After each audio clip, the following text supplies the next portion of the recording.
Halo stranger, kembali lagi bersama Medi di sini dan ini adalah kamera Nikon terbaru yaitu Nikon Z6 Mark II. Oke, let's go.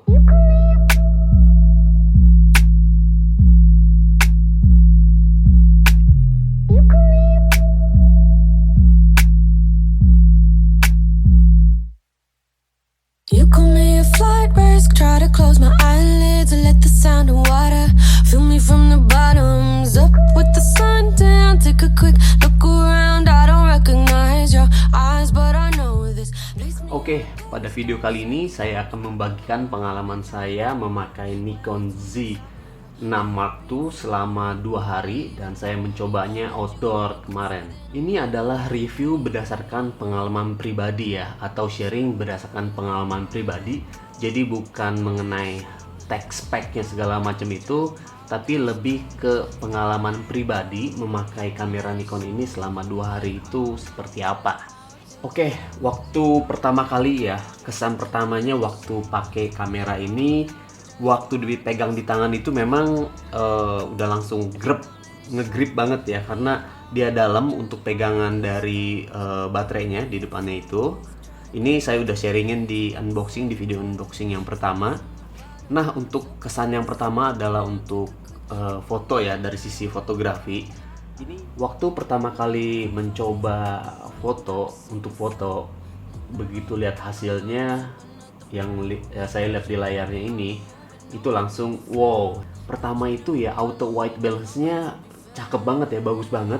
Warna yang dihasilkannya itu menurut saya natural banget ya, dan warnanya pas. Jadi buat saya foto yang langsung keluar dari kamera ini udah sesuai dengan selera saya banget.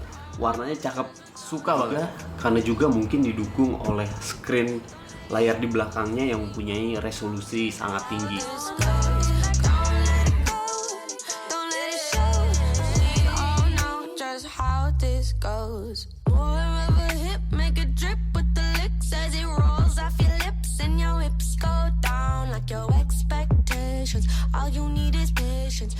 Kemudian kesan dari videografinya, dari video, waktu saya coba dan saya langsung play, lihat hasil di layar belakangnya ini, hasilnya jujur aja bikin saya tersenyum sendiri gitu ya, suka. Ini bagus banget ya, ini apanya gitu. Saya sempat berpikir ini mungkin karena layarnya aja yang layar di belakangnya yang menampilkan hasil foto dan video yang bagus. Tapi begitu saya pindahkan ke komputer, warna yang dihasilkan itu nggak jauh berbeda, malahan saya bilang mirip gitu ya di komputer saya.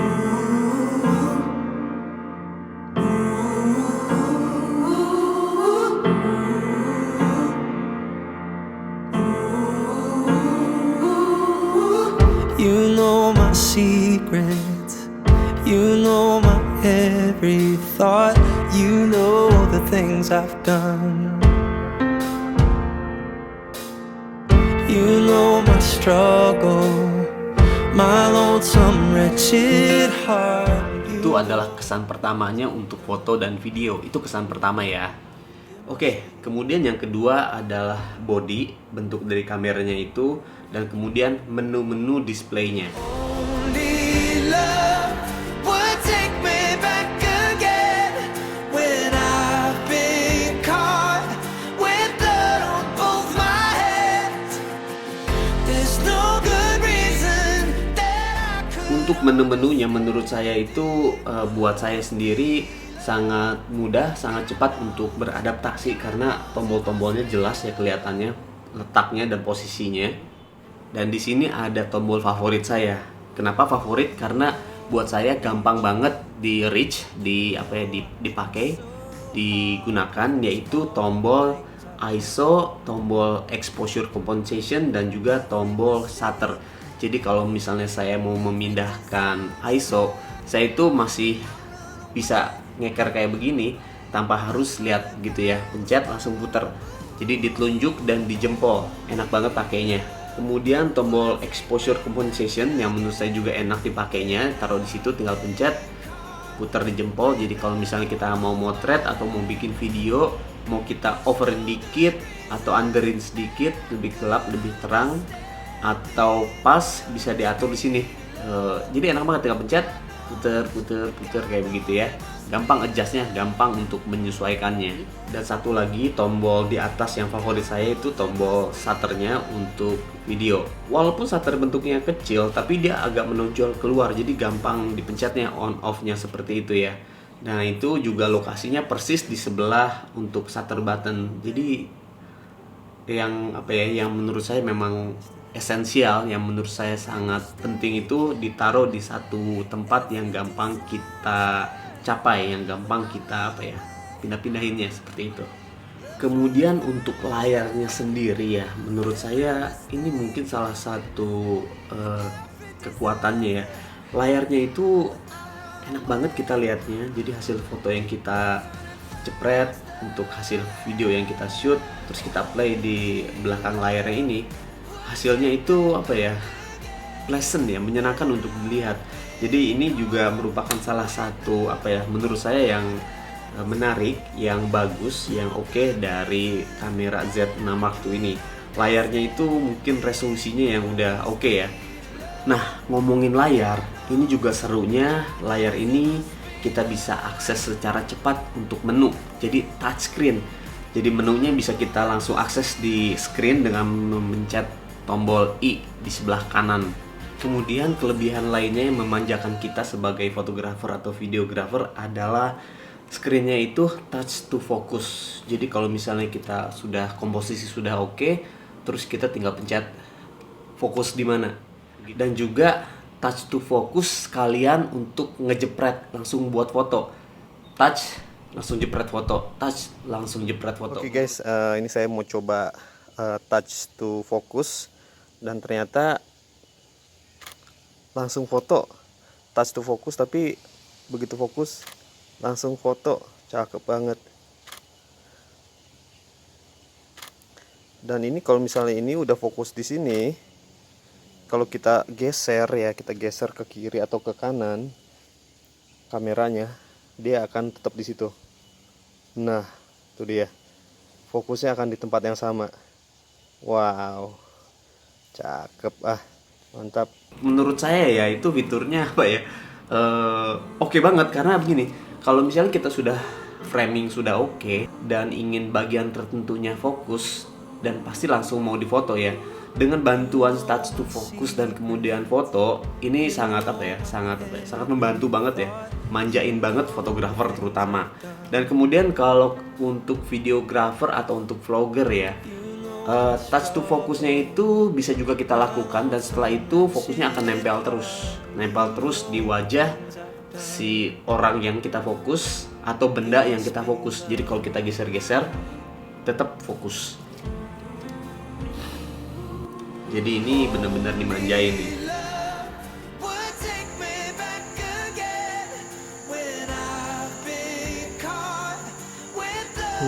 Fokusnya lengket kayak perangko.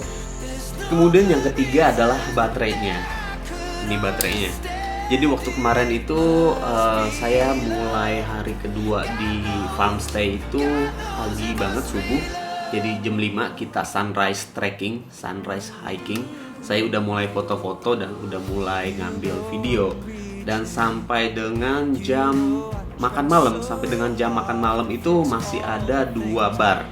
Sampai dengan sekitar jam makan malam masih ada 2 bar. Sedangkan itu selama tour, jadi ada tour pagi hiking, jalan-jalan muter saya foto dan video, dan siang farm tour atau tour kebun organik saya juga bikin video dan foto-foto. Dan yang terakhir itu malam, setelah makan malam malahan ya, itu ada api unggun.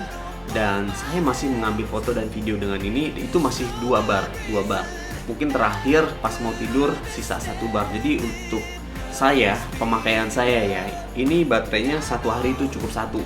Tapi kalau teman-teman mau aman, mau safe, itu ya bisa beli baterai cadangan atau bawa power bank. Karena seperti yang di vlog sebelumnya di unboxing saya udah mention, saya sudah sebutkan, ini ada USB-C yang bisa kita pakai untuk ngecas baterai yang nempel di body ini.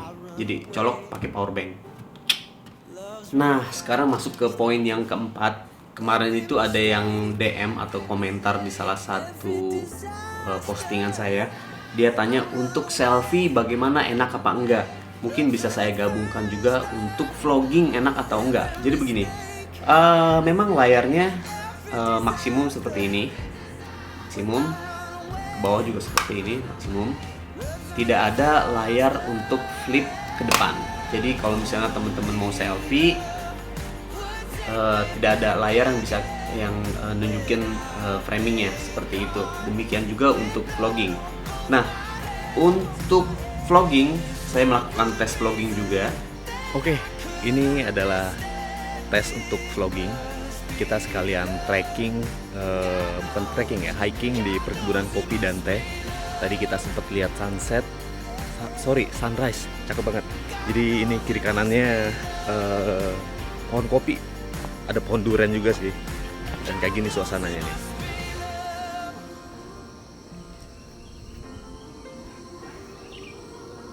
Pohon kopi semua. Nah, seperti yang tadi tes atau contoh vlogging yang saya bikin, kalau teman-teman punya lensa wide, udah pasti seperti ini pun udah masuk frame. Jadi kalau misalnya teman-temannya bertiga itu pasti semuanya masuk dalam frame. Nah, tipsnya untuk kamera ini kita bisa pakai aplikasi di sini. Jadi kalau misalnya teman-teman mau selfie atau vlogging, tinggal disambungin aja pakai wifi ke sini, kemudian lihat di sini framingnya udah pas, tinggal pencet record atau snap foto kayak begitu. Itu tipsnya. Dan juga sekalinya udah fokus di wajah kita atau di mata kita, kalau kita geser-geser dikit kayak begini framingnya, fokusnya akan kunci terus di mata. Jadi menurut saya teman-teman bisa mengandalkan untuk autofocus, eye autofocus dari kamera ini. Kalau mau selfie ya, itu udah fokus, langsung kunci dia.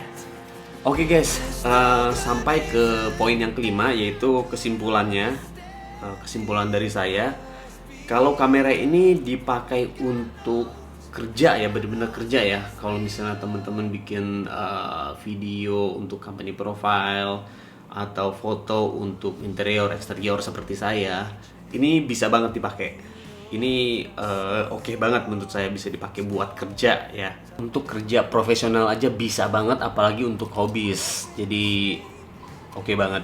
Oke banget buat kalian yang tidak terlalu mementingkan layar flip 180 derajat ke depan. Ini oke banget. Masih banyak fitur di kamera ini yang belum saya pelajari, belum saya coba. Jadi teman-teman kalau misalnya masih pengen tahu lebih detail fitur-fiturnya, teman-teman boleh komentar di bawah. Kalau teman-teman tertarik, nanti saya akan lanjut untuk review fitur-fitur yang lain. Atau mungkin kalau teman-teman pengen fitur tertentu dibahas, dicoba, dites, teman-teman boleh komentar di bawah. Oke teman-teman, demikian review atau mungkin saya bilangnya sharing saya setelah memakai kamera ini selama 2 hari. Jadi saya hanya mencoba fitur-fitur yang benar-benar saya pergunakan, saya pakai sehari-hari. Dan mungkin tips juga buat teman-teman yang ingin membeli satu kamera. Saran saya adalah fokus saja kepada fitur-fitur yang benar-benar kita perlukan. Fitur-fitur yang benar-benar kita pakai. Entah itu kamera apapun, handphone apapun lah, misalnya gadget apapun. Fokus saja kepada fitur-fitur yang benar-benar kita pakai setiap hari, yang benar-benar kita butuhkan. Oke stranger, sampai ketemu di video selanjutnya. Kalau teman-teman ada pertanyaan, boleh DM juga Japri di Instagram @medisiregar. Sampai ketemu di video selanjutnya. Oke, God bless.